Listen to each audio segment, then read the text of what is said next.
जय हिंद। प्यारे साथियों, दिल्ली पुलिस की जो हमने सीरीज स्टार्ट कर रखी है, उसी सीरीज को आगे बढ़ाते हुए आज की जो हमारी शिफ्ट है वो शिफ्ट है 17/11/2023 की इवनिंग शिफ्ट है प्यारे साथियों। और इवनिंग शिफ्ट का ये पहला क्वेश्चन है, तो शुरू कर लेते हैं हम कि वर्ष 2015 से पहले पंचवर्षीय योजनाओं को बनाने, लागू करने और विनियमित करने के लिए कौन सा निकाय जिम्मेदार था। तो यहाँ पर प्यारे साथियों इसका राइट आंसर है योजना आयोग। मैं योजना आयोग के बारे में कुछ बातें आपको बता देता हूं। योजना आयोग की स्थापना 15 मार्च 1950 को हुई थी। इसका कार्य होता था पंचवर्षीय योजनाओं को लागू करना। पंचवर्षीय योजनाओं को पंचवर्षीय योजनाओं को लागू करना पंचवर्षीय योजनाओं को लागू करना। हालांकि इस आयोग ने 1951 से 1956 पहली पंचवर्षीय योजना बनाई थी, यानी कि कार्य करना शुरू किया था 1951 में। 1950 में इसकी स्थापना हुई थी योजना आयोग। आज इसके स्थान पर इसको बंद करके नीति आयोग की स्थापना कर दी गई है। आज इसके स्थान पर नीति आयोग की स्थापना कर दी गई है। नीति आयोग का स्ट्रक्चर 2014 में तैयार किया था और इसको लागू कर दिया गया था 2015 में। आज वर्तमान में नीति आयोग है जो 5 साल की योजना ना बनाकर 15-15 वर्षों के लिए योजनाएं तैयार करता है। 15-15 वर्षों के लिए योजनाएं तैयार करता है। तो प्यारे साथियों, कुछ जानकारी हम इसके बारे में और भी ले लेते हैं।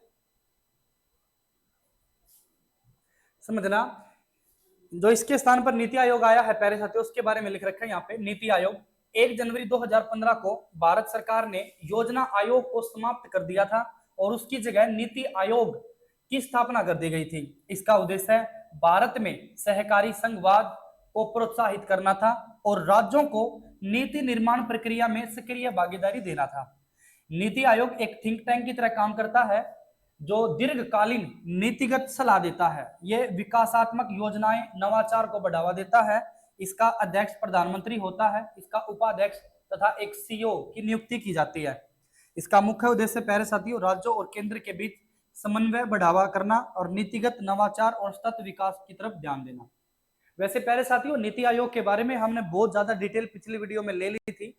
अभी आगे क्वेश्चन की तरफ चलते हैं। नीति आयोग 1 जनवरी 2015 को, इससे पहले योजना आयोग होता था। योजना आयोग। और अभी मैंने बताया इसकी स्थापना 15 मार्च 1950 को हुई थी। 15 मार्च 1950 को इसकी स्थापना हुई थी। अगला क्वेश्चन है हमारा कि निम्नलिखित में से किस राज्य में कॉफी एक प्रमुख बागान फसल है। तो यहां पर राइट आंसर है कर्नाटक। कॉफी एक प्रमुख बागान फसल है, इसका राइट आंसर है कर्नाटक। मैं आपको बता दूं, कॉफी का सर्वाधिक जो उत्पादन होता है, वो कर्नाटक के अंदर ही होता है। कर्नाटक। अगर मैं वर्ल्ड में बात करूं, वर्ल्ड में जो कॉफी का उत्पादन होता है वो ब्राजील के अंदर होता है। प्यारे साथियों, कॉफी की कुछ किस्में हैं जिसे आप याद रखना, जिसमें एक का नाम है रोबिस्टा, यहाँ पे लिखी भी होंगी। यहाँ पे मैं आपको दिखा देता हूं कॉफी की जो किस्में हैं, जिसमें एक का नाम है रोबिस्टा, इसके बारे में ये देखना। और दूसरी यहाँ पे है अरबिका। भारत में कॉफी एक प्रमुख बागान फसल है। इसका सबसे बड़ा उत्पादक कर्नाटक राज्य है, जो देश के कुल उत्पादन का लगभग 70% योगदान देता है। इसके अलावा केरल, तमिलनाडु भी इसका प्रमुख उत्पादक देश है। इसकी दो किस्में हैं, एक का नाम है अरबिका और एक का नाम है रोबिस्टा। प्यारे साथियों, दोनों ही फसलें सर्वाधिक ब्राजील में होती हैं। ब्राजील में एक कॉफी की बंदरगाह है जिसे सेंटोस बंदरगाह कहते हैं। एक क्वेश्चन पहले भी एग्जाम में आया है कि सेंटोस बंदरगाह किसके लिए फेमस है। तो सेंटोस बंदरगाह कॉफी के लिए फेमस है, और ये बंदरगाह ब्राजील के अंदर स्थित है। ब्राजील प्यारे साथियों आपको पता होगा, ये दक्षिण अमेरिका महाद्वीप का सबसे बड़ा देश है।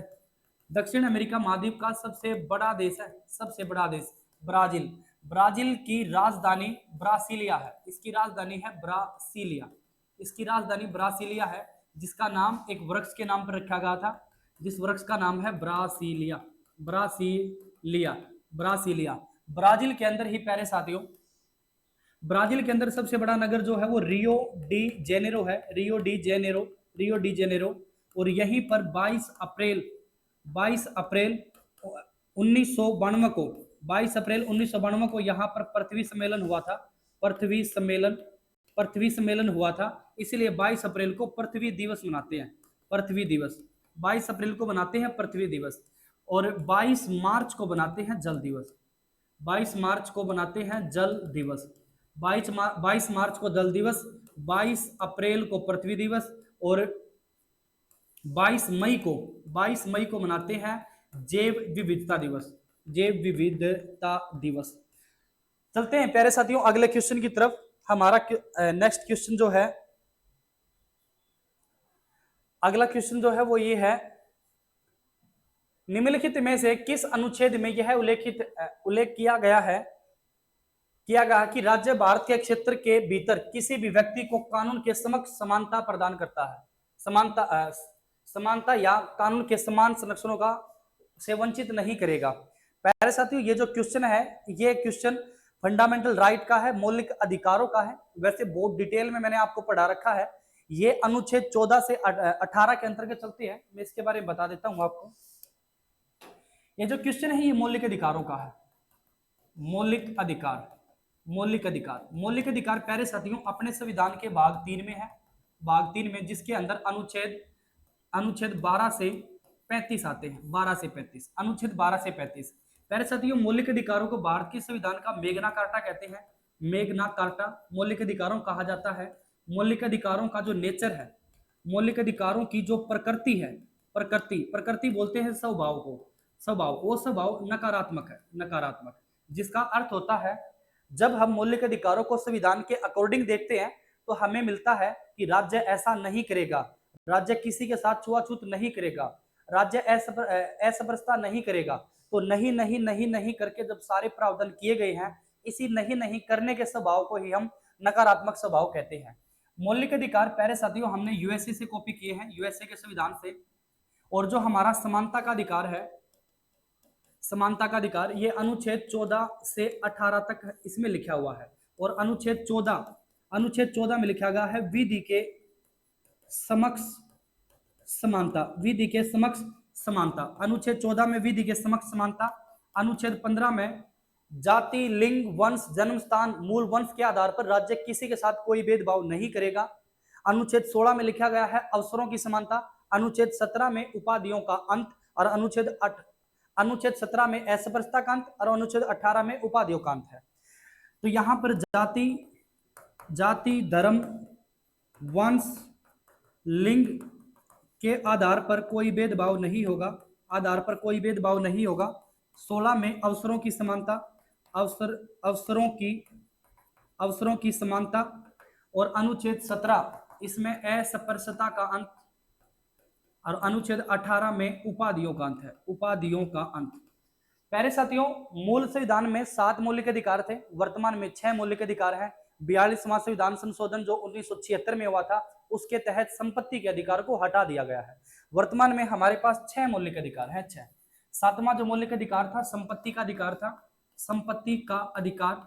और इस अधिकार का उल्लेख अनुच्छेद 31 में था। आज के समय इसको निरस्त कर दिया गया है, हटा दिया गया है। वर्तमान में संपत्ति के अधिकार को अनुच्छेद 300A में लिखा गया है। अनुच्छेद 300A में कानूनी अधिकार इसको बना दिया गया है, कानूनी अधिकार। उम्मीद है प्यारे साथियों आपको अनुच्छेद 12 में राज्य की परिभाषा है। राज्य की परिभाषा अनुच्छेद 13 में इस बात का उल्लेख है कि ऐसी कोई विधि जो मौलिक अधिकारों के खिलाफ चलती हो, उसके विरुद्ध चलती हो या उसका उल्लंघन करती हो, ऐसी विधि, ऐसे कानून में बदलाव किया जा सकता है। ये उल्लेख अनुच्छेद 13 में है। तो 15, 14, 12 और भी बहुत सारे हमने देख लिए। अगले क्वेश्चन की तरफ चलते हैं। अगला क्वेश्चन है हमारा पूर्ण स्वराज का उद्देश्य कांग्रेस के। क्वेश्चन है पूर्ण स्वराज का उद्देश्य कांग्रेस के 1929 के खालिस्तान अधिवेशन के दौरान बनाया गया था। तो यहां पे है लाहौर अधिवेशन। प्यारे साथियों दिसंबर के महीने में मैं आपको बता देता हूं, कांग्रेस की स्थापना 1885 में मुंबई के गोकुलदास गोकुल दास तेजपाल संस्कृत कॉलेज में कांग्रेस की स्थापना हुई थी 1885 में। प्यारे साथियों, कांग्रेस की स्थापना ए ओ हयूम के द्वारा की गई थी। जब कांग्रेस की स्थापना की गई थी, उसके अकॉर्डिंग कांग्रेस के अनुयायियों के बीच में, जो 72 अनुयायी थे, उनके बीच में एक डील फाइनल हुई कि साल के अंतिम महीने में हम एक अधिवेशन करेंगे। उस अधिवेशन में हम यह देखेंगे कि आने वाले समय में हमें क्या प्रावधान करने चाहिए और पिछले दिनों हमने कौन सी गलतियां की हैं, उनमें किस प्रकार सुधार किया जा सकता है। यानी कि साल के अंतिम महीने में अधिवेशन होने की बात कही है। इसी प्रकार का एक अधिवेशन 1929 में लाहौर के अंदर हुआ था। यह अधिवेशन इतना जबरदस्त अधिवेशन था। एक तो यहां पर पूर्ण स्वराज की मांग हुई थी। इसी अधिवेशन में पूर्ण स्वराज की मांग हुई थी। पूर्ण स्वराज की मांग कांग्रेस के द्वारा पूर्ण स्वराज की मांग की गई थी। और दिसंबर के बाद 26 जनवरी 26 जनवरी 1930 को, दिसंबर के बाद 26 जनवरी 1930 को जवाहरलाल नेहरू, ये लाहौर के अंदर हुआ था। जो लाहौर है प्यारे साथियों, ये रावी नदी के किनारे है। लाहौर रावी नदी के किनारे है। 26 जनवरी 1930 को जवाहरलाल नेहरू व कांग्रेस के सभी लोग रावी नदी के किनारे जाकर रावी की कसम खाकर अपने आप को स्वाधीनता दिवस या आजाद या स्वतंत्र घोषित करते हैं। इसलिए आजादी से पहले स्वतंत्रता दिवस 26 जनवरी को मनाया करते थे। स्वतंत्रता दिवस, आजादी से पहले जो स्वतंत्रता दिवस था, स्वतंत्रता दिवस वो किस दिन मनता था? वो 26 जनवरी को मनता था। इसी कारण से, और हमें पता है कि हमारा संविधान, हमारी स्वतंत्रता 15 अगस्त 1947 को हुई, और जबकि हमने घोषणा कर रखी थी कि हम अपना स्वतंत्रता दिवस 26 जनवरी को मनाएंगे, लेकिन आजाद हम हुए 15 अगस्त को। इस 26 जनवरी के दिन को यादगार करने के लिए हमने 26 जनवरी को ही अपना संविधान लागू किया। हमारा संविधान प्यारे साथियों आपको पता होगा 26 नवंबर 1949 के दिन बनकर तैयार हो गया था, लेकिन इस दिन को यादगार बनाने के लिए हमने 26 जनवरी का इंतजार किया था। उम्मीद है प्यारे साथियों सारे की सारी डिटेल आपको अच्छे समझ में आ गई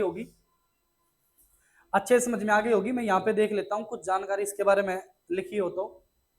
ये समानता के अधिकार के बारे में है, और ये है पूर्ण स्वराज और लाहौर अधिवेशन 1929 का लाहौर अधिवेशन भारतीय राष्ट्रीय कांग्रेस का ऐतिहासिक अधिवेशन था। इस अधिवेशन की अध्यक्षता पंडित जवाहरलाल नेहरू ने की थी। इसी अधिवेशन में पूर्ण स्वराज का प्रस्ताव पारित किया गया था। इस निर्णय के अनुसार 26 जनवरी 1930 को पूरे देश में पूर्ण स्वराज दिवस मनाया गया। बाद में यह तिथि भारतीय गणतंत्र दिवस के रूप में, रिपब्लिक डे के रूप में प्रसिद्ध हुई, जो कि मैंने अभी आपको इसी के बारे में पूरी डिटेल से बताया है। अगले क्वेश्चन की तरफ चल लेते हैं। अगला क्वेश्चन हमारा, how many layer of structure consist of the cell envelope. मैं आपको कुछ सेल के बारे में क्वेश्चन बता देता हूं। सेल एक तो जो कोशिका है प्यारे साथियों, सेल को हम कोशिका बोलते हैं। कोशिका, सेल के अध्ययन को साइटोलॉजी कहते हैं। Cytology, study of cell is known as cytology. कोशिका की खोज 1665 में रॉबर्ट हुक द्वारा की गई थी। कोशिका की खोज 1665 में रॉबर्ट हुक के द्वारा की गई थी। रॉबर्ट हुक के द्वारा कोशिका की खोज की गई थी। रॉबर्ट हुक के द्वारा। कोशिका के अंदर प्यारे साथियों 3 लेयर होते हैं, जिन लेयरों के बारे में मैं अभी आपको बता देता हूं। कोशिका के अंदर 3 लेयर होते हैं। 3 लेयर समझना यहां पे। कोशिका के अंदर एक तो कोशिका के अंदर होते हैं 3 लेयर। यहां पे समझना, सेल एनवेलोप ये होता क्या? बैक्टीरिया की बाहरी संरचना को सेल एनवेलोप कहा जाता है। ये सेल की बात है। यह 3 मुख्य परतों से मिलकर बना होता है।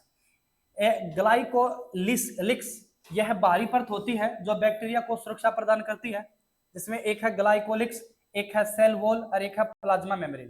पहली है ग्लाइकोकेलिक्स, यह बाहरी परत होती है जो बैक्टीरिया को सुरक्षा प्रदान करती है। इसके बाद आती है सेल वॉल, यह कोशिका को आकार देती है और बाहरी दबाव से रक्षा करती है। एक होती है प्लाज्मा मेम्ब्रेन, यह पदार्थों के आने जाने का नियंत्रण करती है। यह सेमी प्रियम्बल होती है। सेमी प्रियम्बल ऐसी झिल्ली, ऐसी कोशिका, ऐसी परत को कहते हैं जहां से कुछ चीजों का आदान प्रदान हो जाता है और कुछ चीजें जो अनुवांशिक होती हैं, जो अनावश्यक होती हैं, वे बाहर के बाहर रह जाती हैं। उसको सेमी प्रियम्बल कहते हैं। प्लाज्मा मेम्ब्रेन, सेमी प्रियम्बल है। इन तीनों परतों का सम्मिलन बैक्टीरिया की संरचनात्मक और शारीरिक मजबूती के लिए होता है। इसी के बारे में प्यारे साथियों क्वेश्चन आ गया था कि कितनी परत होती है। देख, एक सेल वॉल 2 और एक प्लाज्मा मेम्ब्रेन 3, तो 3 परतें होती हैं। अगले क्वेश्चन की तरफ चल पड़ते हैं। अगला क्वेश्चन हमारा, ब्रिटिश भारत के निम्नलिखित समाज सुधारकों में से किसे लोक हितवादी के नाम से जाना जाता है, जिसका राइट आंसर है गोपाल हरि देशमुख। गोपाल हरि देशमुख। गोपाल हरि देशमुख के बारे में समझना। गोपाल हरि देशमुख एक लोक हितवादी व्यक्ति थे। गोपाल हरि देशमुख 1823 में जन्म, 1892 में इनकी मृत्यु। महाराष्ट्र के प्रसिद्ध समाज सुधारक और लेखक थे। इन्हें लोक हितवादी के नाम से जाना जाता है। इन्होंने समाजवादी कुरीतियां, अंधविश्वास, जातिवाद और असमानता के खिलाफ अपने लेखों के माध्यम से समाज में जागरूकता फैलाई है। इनकी रचनाएं समाज सुधार आंदोलनों में महत्वपूर्ण मानी जाती है। तो ये एक समाज सुधारक थे जो अंधविश्वास, जातिवाद के खिलाफ बोला करते थे। अगला क्वेश्चन है हमारा, प्रसिद्ध आत्मकथा। अगला क्वेश्चन, अच्छा ये था अगला क्वेश्चन। राष्ट्रीय आय की गणना करते समय अप्रत्याशित अभिलाभ को गणना में शामिल नहीं किया जाता, क्योंकि उनसे जुड़ी कोई भी उत्पाद गतिविधि नहीं होती। सिंपल आंसर है। मैं आपको यहां पर नेशनल इनकम बता देता हूं क्या होती है। जो राष्ट्रीय आय है प्यारे साथियों, राष्ट्रीय आय जिसे हम एनएनपी बोलते हैं, एनएनपी, इसका अर्थ होता है net national product. Net national product, net national product. NNP प्यारे साथियों एक ऐसा उत्पाद होता है जिसमें भारत का व्यक्ति जो विदेशों में उत्पादन कर रहा है, उसका उत्पादन भी भारत के जीडीपी में शामिल कर भारत के एनडीपी, नेट डोमेस्टिक प्रोडक्ट में शामिल कर जोड़ दिया जाता है। उसी को एनएनपी कहते हैं। एनएनपी ही देश की शुद्ध राष्ट्रीय आय होती है। और जब भी प्रति व्यक्ति आय निकालनी होती है तो प्रति व्यक्ति आय बराबर होती है एनएनपी बटे में टोटल पॉपुलेशन, देश की टोटल पॉपुलेशन। जब हम शुद्ध राष्ट्रीय उत्पाद को देश की टोटल पॉपुलेशन से डिवाइड कर देते हैं तो पर कैपिटा इनकम आती है। और ये क्वेश्चन हमारा रेलवे ग्रुप डी में पूछा गया था कि पर कैपिटा इनकम का फार्मूला क्या है। अगले क्वेश्चन की तरफ चलते हैं। प्रसिद्ध आत्मकथा बिकमिंग किसने लिखी? तो ये मिशेल ओबामा ने लिखी थी। मैं इसके बारे में कुछ जानकारी दे देता हूं। एक तो यहाँ पे राष्ट्रीय आय के बारे में भी लिखा गया है कि राष्ट्रीय आय की गणना बाजार आधारित आर्थिक गतिविधियों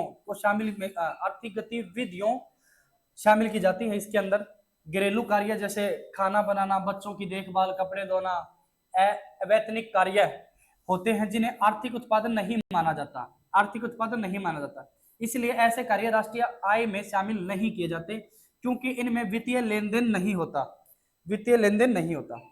जो अगला क्वेश्चन हमारा, बिकमिंग पुस्तक प्यारे साथियों ये मिशेल ओबामा के द्वारा लिखी गई है। इसके बारे में समझना। अमेरिका की पूर्व प्रथम महिला मिशेल ओबामा की आत्मकथा है। यह 2018 में प्रकाशित हुई थी और विश्व भर में अत्यधिक लोकप्रिय रही।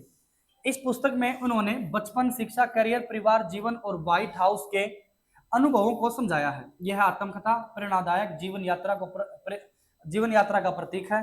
तो नॉर्मल क्वेश्चन है प्यारे साथियों, डॉक्टर जॉयस स्प्लेंजा। अगला क्वेश्चन है हमारा, आर्य समाज की स्थापना निम्नलिखित में से किस वर्ष की गई और किसने की थी? 1875 में स्वामी दयानंद सरस्वती के द्वारा। प्यारे साथियों, आपको अगर आप हमारी वीडियो के साथ कंटिन्यू बने हुए हैं तो आपको पता होगा ऐसे ही क्वेश्चन मैंने पहले करा दिए गए हैं। ये क्वेश्चन भी रिपीट हुआ है, इससे पहले भी शिफ्ट में पूछा गया था। तो इनसे रिलेटेड जितने समाज सुधारक या समाजों की स्थापना पूछी जा सकती है, सारे के सारे मैंने पिछली वीडियो में करा रखे हैं। आर्य समाज की स्थापना 1875 में स्वामी दयानंद सरस्वती के द्वारा की गई थी। ये भी मोस्ट इंपोर्टेंट है, क्लियर है ना? बाकी अलग है, ये स्वामी विवेकानंद है, विवेकानंद ऐसा कुछ भी नहीं है, दयानंद सरस्वती। अगला क्वेश्चन है, योजना आयोग को 2014 में इनमें से किसके द्वारा प्रतिस्थापित किया गया था? यह क्वेश्चन भी अभी रिपीट होगा। अभी शुरुआत का ही क्वेश्चन था पहला ही, नीति आयोग के बारे में। नीति आयोग के बारे में मैंने डिटेल में समझाया। नीति आयोग कैसे 2015 में नीति आयोग की स्थापना हुई योजना आयोग के स्थान पर, और योजना आयोग की स्थापना 15 मार्च 1950 को हुई थी। वर्तमान समय में योजना आयोग को बंद कर दिया गया है और इसके स्थान पर नीति आयोग को स्थापित कर दिया गया है। नीति आयोग में एक अध्यक्ष होता है, जो अध्यक्ष से प्रधानमंत्री को माना जाता है। पदेन प्रधानमंत्री ही नीति आयोग के अध्यक्ष होते हैं। इसके अलावा सीईओ और एक उपाध्यक्ष होता है। इसके बारे में डिटेल में हमने पढ़ लिया है, फिर भी यहाँ पे कुछ देख लेते हैं, अगर कुछ विशेष जानकारी उपलब्ध होगी तो उसके बारे में बात कर लेते हैं। योजना आयोग से नीति आयोग तक का 1947 के बाद भारत में विकास योजना आयोग के माध्यम से बनती थी योजनाएं। तो विकास योजनाएं योजना आयोग के माध्यम से बनती थी, लेकिन बदलते समय के साथ इनकी संरचना और दृष्टिकोण को आधुनिक बनाना आवश्यक महसूस हुआ। इसलिए 2014 में योजना आयोग को समाप्त कर दिया गया और 2015 में नीति आयोग की स्थापना की गई। यह संस्था पारंपरिक योजनाओं के बजाय नवाचार आधारित नीति सुझाव देती है और राज्यों की सहभागिता पर जोर देती है, यानी कि सभी राज्यों को इंक्लूड करके 15-15 वर्षों की योजनाएं बनाती है। अगले क्वेश्चन की तरफ चलते हैं। अगला क्वेश्चन हमारा, सोनल मानसिंह को किस प्रकार के नृत्य के लिए संगीत नाटक अकादमी पुरस्कार मिला था? ओडिसी के लिए मिला था। और ओडिसी से जो प्रमुख नृत्य वादक हैं उन सब के बारे में पिछले ही वीडियो में हमने करा दिया है, आप वहां से शायद इस क्वेश्चन को देख चुके होंगे। अगला क्वेश्चन हमारा, 2020 में खेलो इंडिया यूनिवर्सिटी गेम का पहला संस्करण किस राज्य में किया गया था? ओडिशा राज्य में। प्यारे साथियों, हमने जब ये सीरीज स्टार्ट की थी 14/11/2023 की जो पहली शिफ्ट हमने पढ़ाई थी, पहली शिफ्ट का पहला ही क्वेश्चन था उस समय 2022 का क्वेश्चन था वो, कि खेलो इंडिया यूथ गेम कहाँ का आयोजन कहाँ हुआ था, इसके रिलेटेड कोई क्वेश्चन था और वहां पर खेलो इंडिया के बारे में तमाम जानकारी मैंने उपलब्ध वहां पे करा दी। मैं आपको यहाँ पे भी बता देता हूँ रिविजन के तौर पर, खेलो इंडिया यूथ गेम की स्थापना 2019 से की गई थी। 2019 से इसका पहला संस्करण हुआ था। अब तक इसके 7 संस्करण हो चुके हैं। वर्तमान 2025 में 2025 का संस्करण बिहार और नई दिल्ली के अंदर हुआ था। 27 गेम इसमें शामिल थे, जिसमें से 24 गेम बिहार के अंदर हुए थे और 3 गेम दिल्ली के अंदर आयोजित हुए थे। बिहार के अंदर 24 गेम आयोजित हुए थे, जिसमें सबसे ज्यादा जीत हासिल करने वाला राज्य महाराष्ट्र था और दूसरे नंबर पर हमारा हरियाणा था। तो महाराष्ट्र ने अब तक 7 संस्करण हुए हैं, 7 में से 5 संस्करण महाराष्ट्र ने जीते हैं, शेष 2 संस्करण अपने हरियाणा ने जीते हैं। इसके अलावा खेलो इंडिया यूथ गेम के बारे में तमाम जानकारी मैंने दे दी थी और शुरुआत का पहला ही वीडियो देखियो, पहले वीडियो का पहला ही क्वेश्चन है जो खेलो इंडिया यूथ गेम के बारे में तमाम जानकारी देता है। तो ये जो 2020 का संस्करण था, ये यूनिवर्सिटी गेम का पहला यूनिवर्सिटी गेम है, ये खेलो इंडिया यूनिवर्सिटी गेम, ये उड़ीसा के अंदर हुआ था। क्वेश्चन है, शोभना नारायण निम्न में से किस नृत्य शैली से संबंधित है? तो ये कथक से है। ये पहले से क्वेश्चन रिपीट होते हैं। कथक के बारे में भी तमाम जानकारी हमने दे रखी है। कथक से ही बिरजू महाराज संबंधित थे, बिरजू महाराज। कथक से ही लक्षण महाराज। और कथक यूपी का शास्त्रीय नृत्य है, यूपी का शास्त्रीय नृत्य है। आपको पता है शास्त्रीय नृत्यों की संख्या 9 है, जिनकी जानकारी हमें भरतनाट्यम के नाट्य शास्त्र से मिलती है, नाट्य शास्त्र से मिलती है। शास्त्रीय नृत्यों की संख्या कितनी है? वैसे 8 है। शास्त्रीय नृत्यों की संख्या कितनी है? 8। संगीत नाटक अकादमी के अकॉर्डिंग 8 है और हमारा जो संस्कृति मंत्रालय है उसके अकॉर्डिंग कितनी है? 9। नौमा जो शास्त्रीय नृत्य माना जाता है वो नौमा जो शास्त्रीय नृत्य माना जाता है वो माना जाता है सतरिया, तो 8वां है, सतरिया 8वां है। असम का छऊ को माना जाता है। असम का जो छऊ है, असम का, वैसे छऊ पश्चिम बंगाल का भी है, झारखंड का भी है। छऊ को अर्ध शास्त्रीय नृत्य की संज्ञा दी जाती है। अगले क्वेश्चन की तरफ चल पड़ते हैं और अगला क्वेश्चन है हमारा, राज्य विधायिका के पास भारत के संविधान की 7वीं अनुसूची खालिस्तान में वर्णित समवर्ती शक्तियां हैं। तो इसका राइट आंसर है 3। अब मैं इसके बारे में कुछ डिटेल आपको दे देता हूं।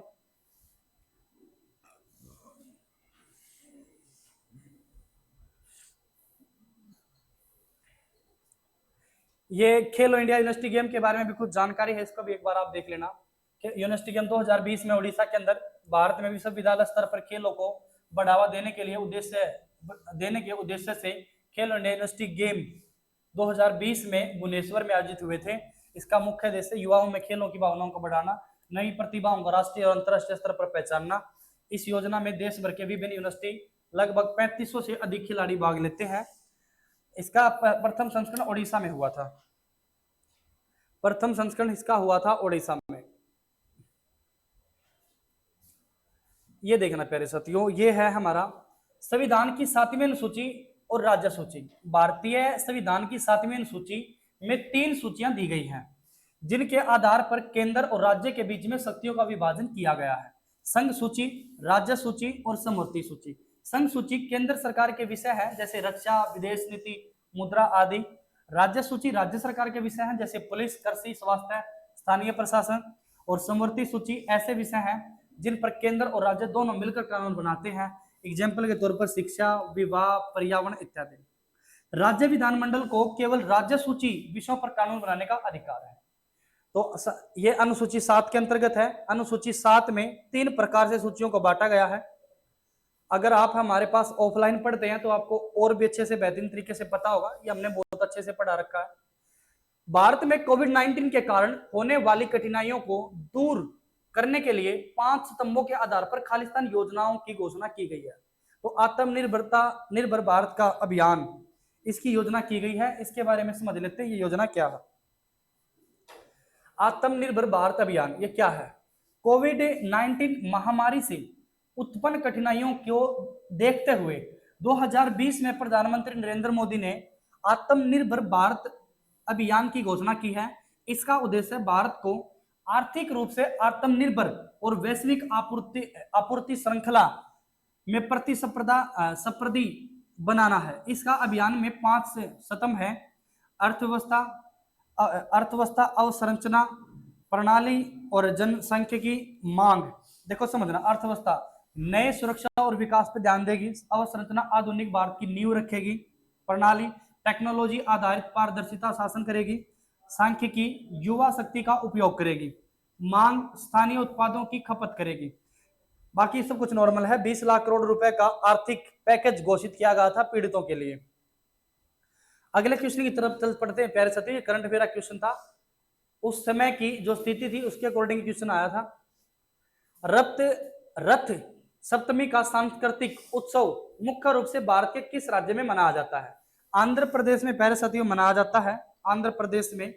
और ये देखना क्या है, रथ सप्तमी सूर्य जयंती को बोलते हैं प्यारे साथियों। पहला तो रूप सप्तमी भी बोलते हैं इसको, जिसे सूर्य जयंती भी कहा जाता है। भगवान सूर्य की उपासना का महत्वपूर्ण त्योहार है। यह मुख्य रूप से आंध्र प्रदेश, कर्नाटक, दक्षिण भारत के अन्य हिस्सों में बड़ी श्रद्धा से मनाया जाता है। इस दिन श्रद्धालु सूर्योदय के समय स्नान करते हैं और सूर्य देव को अर्घ्य अर्पित करते हैं। यह पर्व माघ शुक्ल सप्तमी को मनाया जाता है। यह इंपॉर्टेंट है प्यारे साथियों, माघ शुक्ल सप्तमी को पड़ता है और इसे सूर्य देव के रथ की यात्रा का प्रतीक माना जाता है। क्लियर है ना प्यारे साथियों? अगला क्वेश्चन की तरफ चलते हैं। ये जानकारी अगले क्वेश्चन से रिलेटेड मिलेगी आपको। वो became the first Indian women to win a Olympic medal, इसी के बारे में था वो। अभी में उसके बारे में निकाल लेते हैं हम। तो ये क्वेश्चन था हमारा, कर्णम मल्लेश्वरी भारत की पहली ओलंपिक पदक विजेता महिला है। कर्णम मल्लेश्वरी भारत की पहली महिला है जिन्होंने ओलंपिक में सन 2000 में सिडनी में भारोत्तोलन में कांस्य पदक जीता था। इन्होंने यह उपलब्धि 69 किलोग्राम बार वर्ग में हासिल की थी। उनकी इस ऐतिहासिक जीत के बाद भारत की आयरन लेडी से कहा गया। इन्हें राजीव गांधी खेल रत्न, पद्मश्री, कई अन्य राष्ट्रीय पुरस्कारों से भी सम्मानित किया गया है। तो कर्णम मल्लेश्वरी के बारे में क्वेश्चन था। अगला क्वेश्चन की बात कर लेते हैं प्यारे साथियों। अगला क्वेश्चन है हमारा, 2011 की जनगणना के अनुसार किस राज्य का लिंगानुपात सर्वाधिक है? तो केरल का है, लिंगानुपात केरल का है। प्यारे साथियों बहुत ही ज्यादा आसान क्वेश्चन है। आप जिस प्रकार हमारी सीरीज से जुड़े हुए हैं आपको पता होगा या अभी तक आपने इस बात का एहसास कर लिया होगा कि जनगणना से रिलेटेड एक क्वेश्चन किसी ना किसी शिफ्ट में जरूर आता है। तो जनगणना पर आपको विशेष ध्यान देना है। मैंने भी बहुत ज्यादा जितनी हो सके डिटेल आपको प्रोवाइड कराई है, पिछली वीडियो में भी, उससे पहले भी कई वीडियो में जनगणना के आंकड़े मैंने 2011 के आपको दिए हैं। यहाँ पे फिर से केरल का क्वेश्चन आ गया। केरल में साक्षरता भी अधिक है और जनगणना में लिंगानुपात भी सबसे अधिक है। यहाँ पे मैं देख लेता हूँ कुछ जानकारी इसके बारे में। 2011 की जनगणना साक्षरता दर, भारत की जनगणना के अनुसार केरल का साक्षरता दर 94% है। यह भारत का सबसे अधिक राज्य वाला साक्षरता वाला राज्य है। सबसे कम साक्षरता 61.8% है बिहार की, यह सबसे कम साक्षर राज्य है। भारत की औसत साक्षरता 74.04% है। केरल की उच्च साक्षरता का कारण शिक्षा पर विशेष ध्यान है, महिला शिक्षा का प्रयास है, सामाजिक सुधार आंदोलनों की परंपरा है। तो उम्मीद है प्यारे साथियों ये क्वेश्चन आपको अच्छे से समझ में आ चुका होगा। हम अगले क्वेश्चन की बात कर लेते हैं। उस मौर्य राजा का नाम बताइए जिसने अफगानिस्तान और बलूचिस्तान के रूप में उत्तर पश्चिम तक नियंत्रण कर लिया था। और इसका राइट आंसर है चंद्रगुप्त, चंद्रगुप्त मौर्य। मैं यहां पर चंद्रगुप्त मौर्य के बारे में कुछ जानकारी उपलब्ध करा देता हूं।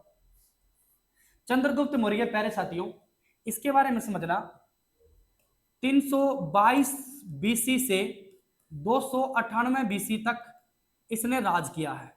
चंद्रगुप्त मौर्य ही मौर्य वंश का संस्थापक था। मौर्य वंश का संस्थापक था, मौर्य वंश का संस्थापक था। इसके जो राजनीतिक गुरु थे वो चाणक्य थे, चाणक्य। इसके राजनीतिक गुरु कौन थे? चाणक्य थे, राजनीतिक गुरु थे चाणक्य। और इसका युद्ध हुआ था सेल्यूकस निकेटर के साथ, सेल्यूकस निकेटर के साथ, सेल्यूकस निकेटर के साथ, सेल्यूकस निकेटर के साथ इसका युद्ध हुआ था, सेल्यूकस निकेटर के साथ, सेल्यूकस निकेटर के साथ, सेल्यूकस निकेटर के साथ। सेल्यूकस निकेटर ने अपना दूत का नाम था मेगसथनीज, मेगसथनीज को चंद्रगुप्त मौर्य के दरबार में भेजा था, मेगसथनीज को चंद्रगुप्त मौर्य के दरबार में भेजा था। मेगसथनीज की एक बुक है जिसका नाम है इंडिका, मेगसथनीज की बुक है इंडिका, इंडिका में प्यारे साथियों इनकी राजधानी पाटलिपुत्र होती थी, पाटलिपुत्र। और इस पाटलिपुत्र का नाम इंडिका बुक में पोलीग्रोथा कहा गया है, पोलीग्रोथा, इस पुस्तक का नाम पोलीग्रोथा कहा गया है।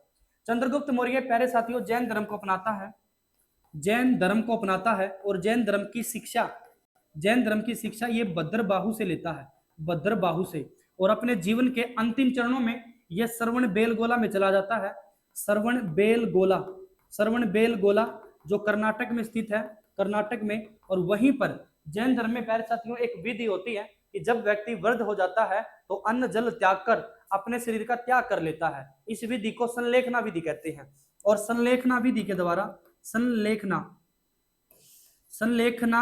द्वारा अपने प्राण को त्याग देता है। उम्मीद है प्यारे साथियों आपको तमाम जानकारी अच्छी लगी होगी, तमाम जानकारियां अच्छी लगी होगी। कुछ जानकारी मैं यहां से भी उपलब्ध करा देता हूं आपको। बिंदुसार मौर्य साम्राज्य का विस्तारक था। इसके बाद बिंदुसार ने इसका विस्तार किया था। बिंदुसार चंद्रगुप्त मौर्य का पुत्र था और अशोक महान का पिता था। इसका शासनकाल 298 के बाद 273 तक रहा था। प्यारे साथियों जैसे ही चंद्रगुप्त मौर्य की मृत्यु हुई, चंद्रगुप्त मौर्य अपना सारा शासन अपने लड़के बिंदुसार को सौंपकर चला गया था। इसके बाद बिंदुसार ने इसका विकास किया। इस बिंदुसार के बाद सम्राट अशोक आया।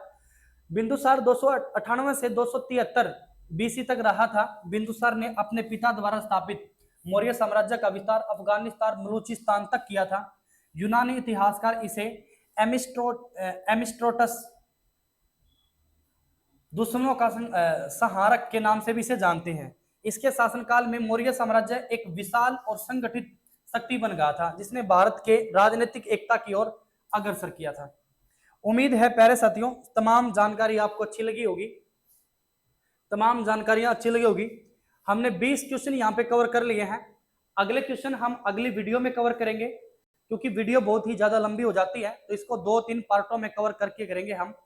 प्यारे साथियों अगर आप दिल्ली पुलिस में बेस्ट स्कोर करना चाहते हैं तो प्लीज हमारी वीडियो से जुड़े, इस सीरीज को लगातार फॉलो करें। Day by day her shift का एनालिसिस हम करते हैं। वहां से जो कंटेंट मैं आपके लिए लेके आता हूं उस कंटेंट को प्रत्येक वीडियो को डेली देखें और उस कंटेंट को डेली याद करें। प्यारे साथियों इससे बेहतरीन कंटेंट आपको कहीं पर भी नहीं मिलेगा। आप अगर चाहते हैं दिल्ली पुलिस में जीके में जीएस में बेस्ट स्कोर करना तो आप हमारे साथ जुड़े रहिए। अंत तक आप देखोगे कि तमाम जितनी जानकारियां उपलब्ध होती हैं, एग्जाम में पूछी जाती हैं, वे सभी की सभी आपके लिए मैं लेके आता रहूंगा। मिलते हैं अगले वीडियो में, तब तक के लिए जय हिंद।